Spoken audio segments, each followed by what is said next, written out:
नमस्कार, हिंदी प्रतियोगिता की यूट्यूब चैनल में आपका स्वागत है। आज हम डिस्कस करेंगे हिंदी काव्य शास्त्र पर आधारित अति महत्वपूर्ण प्रश्न, जो आपके यूजीसी नेट, जेआरएफ या फिर हिंदी की अन्य जितनी भी परीक्षाएं हैं, उन सभी के लिए बहुत महत्वपूर्ण है। तो वीडियो को ध्यान से देखें और एंड तक बने रहें। तो चलिए शुरू करते हैं। पहला प्रश्न है, साहित्य शास्त्र तथा काव्य शास्त्र में पहले अलंकार का ही वर्चस्व था। अलंकार के गहन विश्लेषण तथा अर्थ समीक्षा से क्रमशः किस सिद्धांतों को स्पष्ट रूप मिला है? तो इसमें वक्रोक्ति और ध्वनि को जो है वो स्पष्ट रूप मिला है। ऑप्शन नंबर ए इसका सही आंसर है। अगला प्रश्न है, शब्दार्थो सहितो काव्यम किस आचार्य का काव्य लक्षण है? तो ये भामह का जो काव्य लक्षण है। ऑप्शन नंबर बी इसका सही आंसर है, भामह। अगला प्रश्न है, आचार्य दंडी ने शरीरंतावतिष्ठार्थ व्यवच्छिन्ना पदावली कहकर काव्य की परिभाषा दी है। निम्न में से उनका ग्रंथ कौन सा है? तो उनका ग्रंथ है काव्यादर्श। ऑप्शन नंबर बी इसका सही आंसर है। अगला प्रश्न है, आचार्य बामन 8वीं सदी के संस्कृत विद्वान थे। उन्होंने काव्यालंकार सूत्रवृत्ति ग्रंथ की रचना की थी। उन्होंने किस संप्रदाय का प्रतिपादन किया था? तो उन्होंने रीति संप्रदाय का प्रतिपादन किया था। ऑप्शन नंबर सी इसका सही आंसर है। अगला प्रश्न है, आचार्य वामन ने आचार्य बामह व आचार्य दंडी से अधिक परिष्कृत काव्य की परिभाषा की। उन्होंने किसे काव्य माना है? तो उन्होंने गुण व अलंकार युक्त शब्दार्थ को जो है काव्य माना है। तो ऑप्शन नंबर सी इसका सही आंसर है। अगला प्रश्न है, आचार्य रुद्रट ने आचार्य बामह का अनुकरण करते हुए शब्दार्थ को ही काव्य माना। आचार्य रुद्रट कौन सी शताब्दी के संस्कृत कवि थे? तो आचार्य रुद्रट जो है वो 9वीं शताब्दी के संस्कृत कवि थे। ऑप्शन नंबर डी इसका सही आंसर है। अगला प्रश्न है, आचार्य विश्वनाथ 14वीं शताब्दी के प्रसिद्ध संस्कृत आचार्य थे। उन्होंने आचार्य मम्मट के काव्य लक्षणों का खंडन किया। उन्होंने किस ग्रंथ की रचना की? तो उन्होंने साहित्य दर्पण ग्रंथ की रचना की है। ऑप्शन नंबर सी इसका सही आंसर है। अगला प्रश्न है, काव्य हेतु के संदर्भ में निम्न में से कौन सा कथन असत्य है? तो इसमें असत्य कथन ये है कि आचार्य हेमचंद्र ने काव्य के 3 हेतु माने हैं: शक्ति, लोकशास्त्र का अन्वेषण और अभ्यास। तो ये असत्य कथन है। ऑप्शन नंबर डी इसका सही आंसर है। अगला प्रश्न है, प्रतिभा काव्य के प्रमुख हेतुओं में से एक है। प्रतिभा को कवि का तृतीय नेत्र किसने माना है? तो प्रतिभा को कवि का तृतीय नेत्र मानने वाले जो कवि थे वो थे महीम भट्ट। ऑप्शन नंबर बी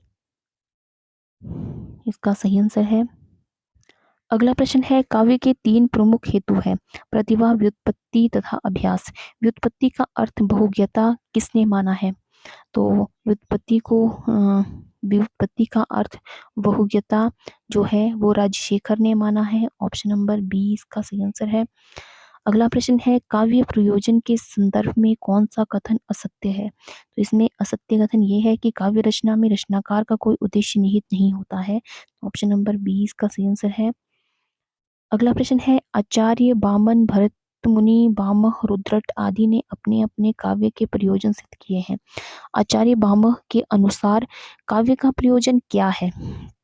तो आचार्य भामह के अनुसार काव्य का प्रयोजन जो है वो कवि के नाम को अमर रखना है। ऑप्शन नंबर ए इसका सही आंसर है।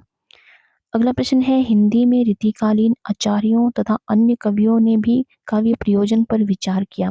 कुलपति ने काव्य के कितने प्रयोजन माने हैं? तो कुलपति ने जो है काव्य के 6 प्रयोजन माने हैं।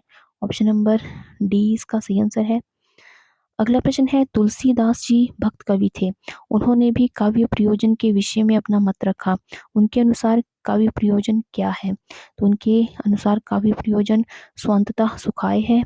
ऑप्शन नंबर ए इसका सही आंसर है। अगला प्रश्न है, रस संप्रदाय के संदर्भ में कौन सा कथन असत्य है? तो रस संप्रदाय के संदर्भ में असत्य कथन ये है कि आचार्य रामचंद्र शुक्ल के अनुसार हृदय की मुक्तावस्था रस दशा है। ऑप्शन नंबर डी इसका सही आंसर है। अगला प्रश्न है विभावानुभाव व्यभाविचारी संयोगात रस निष्पत्ति नामक रस सूत्र की रचना किसने की है? तो इसकी रचना भरत मुनि ने की है। ऑप्शन नंबर ए इसका सही आंसर है। अगला प्रश्न है आचार्य विश्वनाथ ने रस की संख्या 9 मानी है। उनके अनुसार स्थायी भाव हृदय में सुप्तावस्था में रहते हैं। उन्होंने कौन से ग्रंथ की रचना की? तो उन्होंने साहित्य दर्पण ग्रंथ की रचना की है। ऑप्शन नंबर ए इसका सही आंसर है। अगला प्रश्न है जो कारण किसी व्यक्ति या आश्रय के हृदय में स्थायी भावों को उद्दीप्त या जागृत करते हैं उन्हें क्या कहते हैं? तो उन्हें विभाव कहते हैं। ऑप्शन नंबर बी इसका सही आंसर है विभाव। अगला प्रश्न है भरत मुनि ने अपने रस सूत्र के आधार पर रस के स्वरूप को अनुषंगिक रूप से प्रस्तुत किया। आचार्य भरत मुनि के रस सूत्र की अनेक विद्वानों ने अपने अनुसार व्याख्या की। भरत मुनि के रस सूत्र के प्रथम व्याख्याकार कौन थे? तो इसके प्रथम व्याख्याकार थे भट्टलोलट। ऑप्शन नंबर डी इसका सही आंसर है। अगला प्रश्न है भट्टलोलट की दृष्टि में रस की उत्पत्ति के 3 तत्व हैं कारण कार्य और सहकारी कार्य कारण। उनके रस सिद्धांत को क्या कहा जाता है? तो उनके रस सिद्धांत को उत्पत्तिवाद कहा गया है। ऑप्शन नंबर बी इसका सही आंसर है। अगला प्रश्न है आचार्य शंकुक भरत मुनि के रस सूत्र के द्वितीय व्याख्याकार थे। इनका स्वयं का कोई ग्रंथ नहीं है। इनकी रस सूत्र संबंधी व्याख्या मिलती है तो वो मिलती है मम्मट के काव्य शास्त्र तथा अभिनव गुप्त के अभिनव भारती में। ऑप्शन नंबर ए इसका सही आंसर है। अगला प्रश्न है भट्टनायक के अनुसार रस ना तो प्रतीत होता है ना उत्पन्न होता है और ना ही अभिव्यक्त होता है। भट्टनायक के रस सूत्र संबंधी मत को क्या कहा जाता है? तो उसे भोगवाद या भुक्तिवाद कहा गया है। ऑप्शन नंबर सी इसका सही आंसर है। अगला प्रश्न है भरत मुनि के रस सूत्र की व्याख्या करते समय विद्वानों के समक्ष बहुत से प्रश्न खड़े हुए जैसे रामादि पात्र जो विभाव है ऐतिहासिक होते हैं उनमें रसानुभूति कैसे हो सकती है? सर्वप्रथम भट्टनायक ने इसका समाधान प्रस्तुत किया। इसके लिए उन्होंने किस सिद्धांत का प्रतिपादन किया है? तो इसके लिए उन्होंने साधारणीकरण का सिद्धांत जो है प्रतिपादित किया है। ऑप्शन नंबर बी इसका सही आंसर है। अगला प्रश्न है साधारणीकरण के संदर्भ में निम्न में से कौन सा कथन असत्य है? तो इसमें असत्य कथन ये है कि भट्टनायक के अनुसार अनुभववादी का साधारणीकरण होता है। ऑप्शन नंबर बी इसका सही आंसर है। अगला प्रश्न है आचार्य बामह ने अपने अलंकार विवेचन के कितने प्रकार के अर्थालंकार माने हैं? तो उन्होंने 36 अर्थालंकार माने हैं। ऑप्शन नंबर बी इसका सही आंसर है। अगला प्रश्न है आचार्य बामह दंडी बामन आदि विद्वानों ने अलंकार को अनिवार्य तत्व माना है परंतु किस विद्वान ने अलंकार को अनिवार्य तत्व न मानकर शोभा बढ़ाने वाला ब्राह्य धर्म माना है? तो ये जो है आचार्य आनंदवर्धन के द्वारा माना गया है। ऑप्शन नंबर सी इसका सही आंसर है। अगला प्रश्न है आचार्य बामन ने लगभग 32 अलंकारों का विवेचन किया। उन्होंने निम्न में से कौन से नवीन अलंकार की उद्भावना की है? तो उन्होंने व्याजोक्ति नाम के अलंकार की उद्भावना की है। ऑप्शन नंबर बी इसका सही आंसर।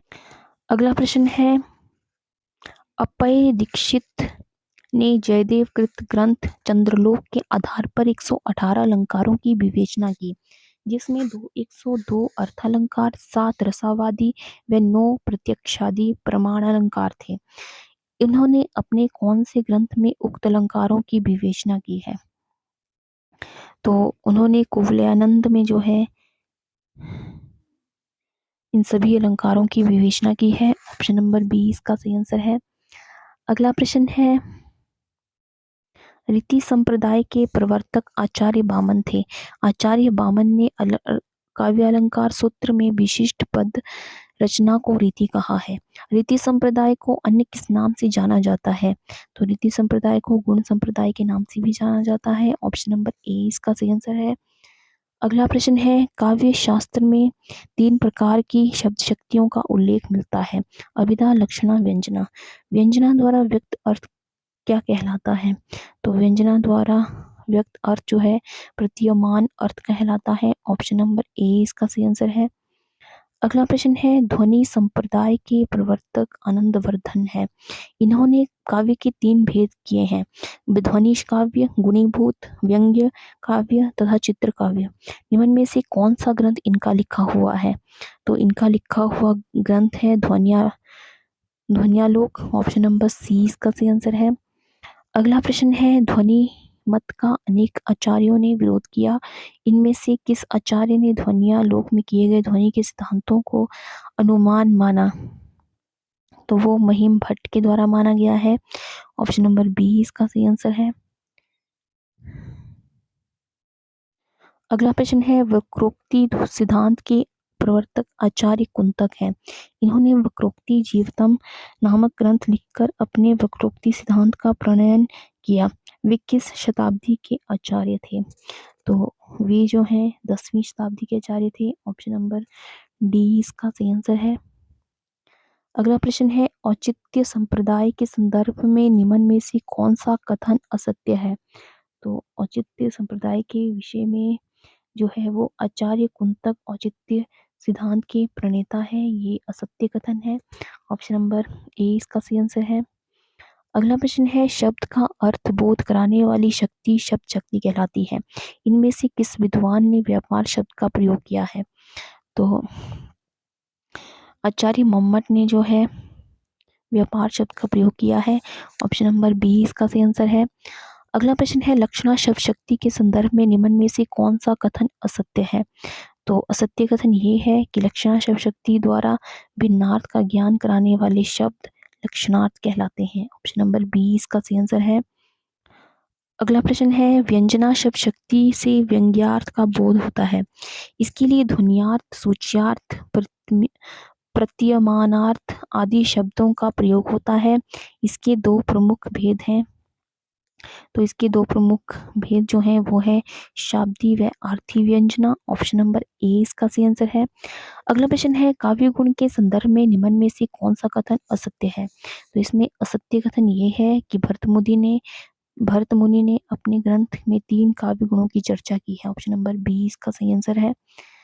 अगला प्रश्न है, काव्य रचना में भावों की अभिव्यक्ति में बाधा उत्पन्न करने वाले तत्व काव्य दोष कहलाते हैं। भरत मुनि ने नाट्य शास्त्र में 10 काव्य दोष माने हैं। काव्य दोष के 3 प्रकार सामान्य, वाणी तथा अन्य है। किस आचार्य ने माने हैं? तो काव्य दोष के 3 प्रकार जो है सामान्य, वाणी और अन्य जो है वो माने गए हैं भामह के द्वारा। ऑप्शन नंबर ए इसका सही आंसर है।